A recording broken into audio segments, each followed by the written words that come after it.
Presidensya? Presidensya? Gobyerno? Sí, sí. ¿Qué trabajo ahí? Militar. Militar? El militar! Si Kuya Roel ang inyong pong kaibigan dito sa Ecuador. Maganda nga po. Na-appreciate yung papaano sila nagdadasal habang kumakain.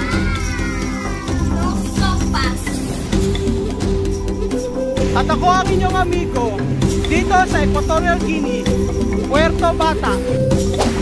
Maulang gabi po sa inyo mga amigo. Kumusta po ang buhay ng bawat isa?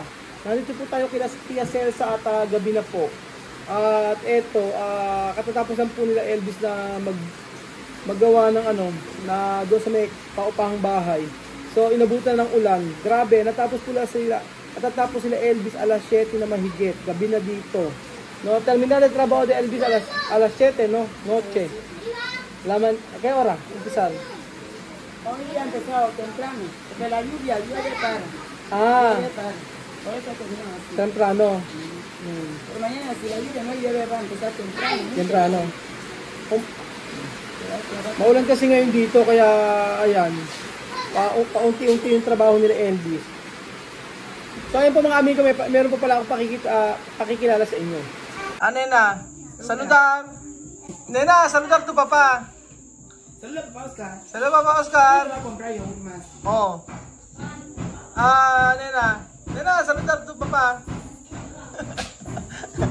Nena, ¿cuál es? Ha dicho, décame. Buenas tardes, Sandra.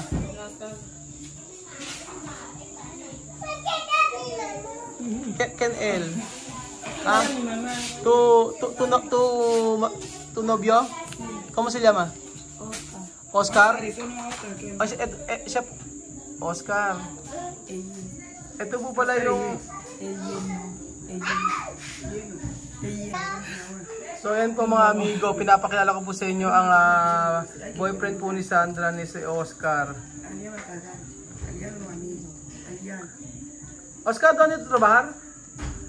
La presidencia, trabajo ahí. Presidencia? Presidencia? Gobyerno? Sí, sí. ¿Qué trabajo ahí? Militar. Militar? El militar! So ayun po mga amigo, medyo tahimik po kasi si Oscar at hindi pa rin kasi kami masyado nakapag-uusap. So madalas nagpupunta na po dito kay Tia Mami pero hindi ko po binibideo. Pero sabi ni Tia Mami ngayon, pakilala mo na Raul sa mga subscriber natin o sa mga tao na ito yung boyfriend ni Sandra. At yun daw ay isang militar dito. No? Sa Mami, Oscar, esto novio de Sandra, no? Tú has dicho, ¿dónde trabajar? El militar, ¿no? No es militar, es militar. ¿Ah? Es militar, trabaja. De gobierno. El militar. Pero él no habla mucho, ¿no? No habla mucho, no tiene muchos amigos. ¿No tiene muchos amigos? No pasea también, así. Es bueno. Cuando viene aquí. Él bueno. Sí. Cada semana, ¿cuántas veces viene aquí? So, yo he visto él 3 veces así. ¿Cuánto? Viene constantemente. Cuando está libre, día que no tiene trabajo, viene. Cuando no hay trabajo, él viene. Cuando tiene trabajo, no viene.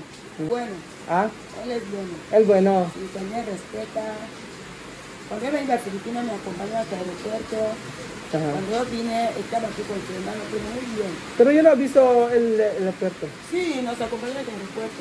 Cuando íbamos, Elvis, él y Pachá. Elvis y Ernie. Nakita nyo na pala to eh. Kasi doon yung sumama sa amin sa airport, hindi ko na kasi matandaan eh. Yun ang sabi ni Tia Mami. Pero su pamilya biniraki? Sí, su hermano viene aquí. Hindi, pamilya de Oscar biniraki? Sí, su familia viene aquí. Biniraki, su pamilya. ¿Qué ha dicho? Sí, ha dicho que quiere a Sandra. No tiene dinero, es pobre. Ken? Él mismo dice que yo no tengo dinero, soy pobre, pero yo quiero tu vida. Dice, no hay problema. ¿Qué ha dicho?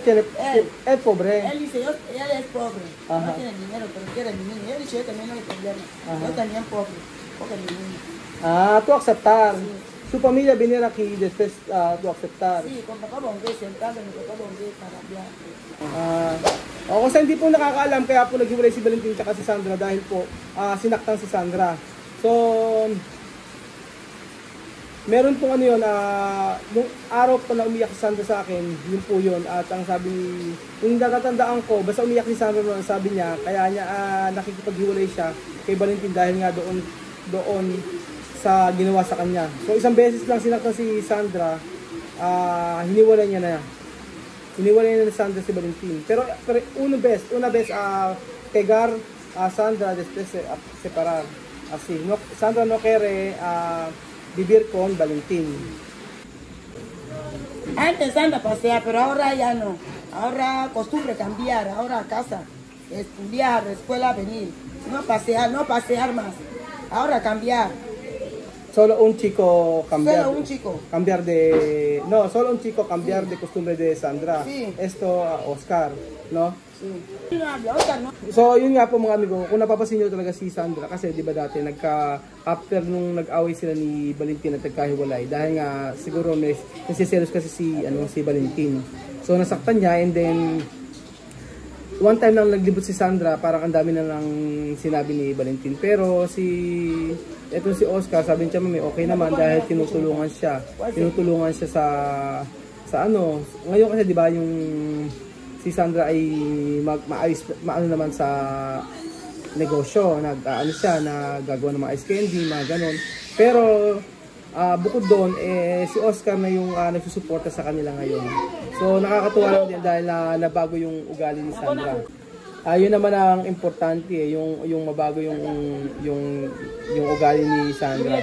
Kasi di ba nagkaroon natin ng issue about sa yung pag nagbibigay ako kay Sandra, tapos sinasabing gano'n ni Chamame, wag kang magbibigay kay Sandra kasi ang may responsibilidad dito ay si Oscar, kasi ay nagpunta si Oscar dito at ang pamilya, at ang sabi ay sila ang susuporta. Yun nga sabi nga ni Oscar, ni Chamame, mahirap lang daw si Oscar. Isa po siyang militar dito sa pamahalaan, pero gusto niya si Sandra. Solo yo pensaba, no, mi observación, cuando él viniera aquí, él saludar, sí, él saludar, después él no habla nada, ¿no? Así él está. Así está. No como Valentín, porque cuando Valentín está aquí, habla, Kuya Raúl, ¿cómo está? Así, ¿no? Pero también Valentín tiene bebé, ¿no? Sí. Tiene bebé también. Oo. Mucho bebé? Marami pa lang anak si ano. Si maraming anak marami pa lang anak si Valentin, yung tatay ni Nena. 5 bebé. Con Nena o otro Nena? 6 todo. Con Nena 5. Con Nena 5. O meron kapatid si Nena sa tatay niya.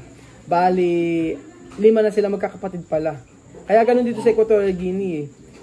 Kagaya ng tatay nila Sophie, marami ding anak sa ibang nanay, pero magkakasundo naman sila, no? Pero aquí bien, no?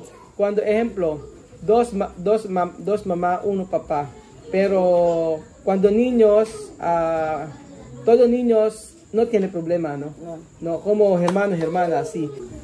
Dito kasi ganun talaga sila dito. Kaya ang mga Ginyano dito ay marami talagang asawa, iba-iba. Siguro ganun talaga yung kultura nila, ito lang ang magagawa doon. Di na kagaya sa atin sa Pilipinas na kapag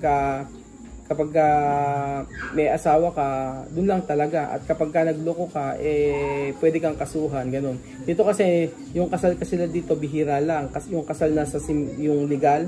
Aquí legal de casar con anillo de firmar estado civil, no mucho, no como mi país. Aquí cómo va, para explicar también. Aquí bien, es cosa de suerte. Si tú ves a alguien, un marido, dice para casar tú con anillo, suerte. Porque mi abuela es anillo. Pero tú también suerte, ¿no? Tú también suerte, porque tú tienes 12 niños. Pero ahora tu vida está bien. Sí. ¿No? Tú sufres mucho para... Antes sufrí mucho antes, pero ahora está bien. Por eso ahora mi corazón para Dios dice demasiado. So, ganun talaga ang buhay ni Chamame. natuto siya sa mga pagkakamali niya. Pero sana si Sandra ganun matuto rin po sa kanyang kumbaga, kasi nagkaroon siya ng problema dahil parang sila may kasalanan, si Sandra at si Valentin. Pero tapos naman na yun, ang mahalaga ito yung bagong boyfriend ni Sandra, talagang magdira-diretso na po si Sandra sa niya, sa buhay niya na diretso talaga. Yun ang sabi ni Chamame, kasi yung mga na-experience si Chamame ayaw ma-experience ng mga anak niya. So ayun po mga amigo, yun lang po ang video natin for today, at baka sa mga susunod maging natin si Oscar. Dati kasi si Valentin, di ba, nakakausap na natin, pero kasi si Valentin ilang beses ko nakita. Pero mukhang okay naman dahil tahimik lang, pero nang dumating dito talagang una niya akong kinamayan at hindi ko po kasi nakilala. Sinabi na siya mami sa akin at nakilala lang ni Sandra na ito si Oscar, ang boyfriend ni Sandra. At yun ang nagustuhan ko, kasi alam niyo po sila Sandra talaga, ang nagustuhan ko sa mga bata na to na sabi Kuya Raul, ito ang aking si Oscar, yung boyfriend ko, si Alyan, ganun din. Kaya natutuwa ako sa mga anak ni Chamame dahil nandun daw yung respeto sa akin. At yun ang gustong ipaano ni Chamame ipaano sa mga anak niya. Gustong gawin ng mga anak niya na magkaroon ng respeto sila Sandra sa akin, tsaka yung mga anak niya. So ayun po mga amigo, salamat po sa panood ng video na to, at nawa may natutunan tayo sa kultura ng mga Afrikana na hindi natin po pwedeng ipilit yung atin na bakit sila maraming anak, ba't anak sila ng anak. Yun po kasi yung kultura nila. Oo. At saka walang problema sa kanila sa pag-aalaga dahil sanay na sila mag-alaga. Yun nga lang, minsan mahirap talaga ang buhay, pero paano ba? Ganun na ang kanilang nakasanayan. Salamat po mga amigo, at kita-kita ulit tayo bukas sa Diyos. Hasta mañana. Ciao. Bye-bye. Bye-bye. Bye-bye.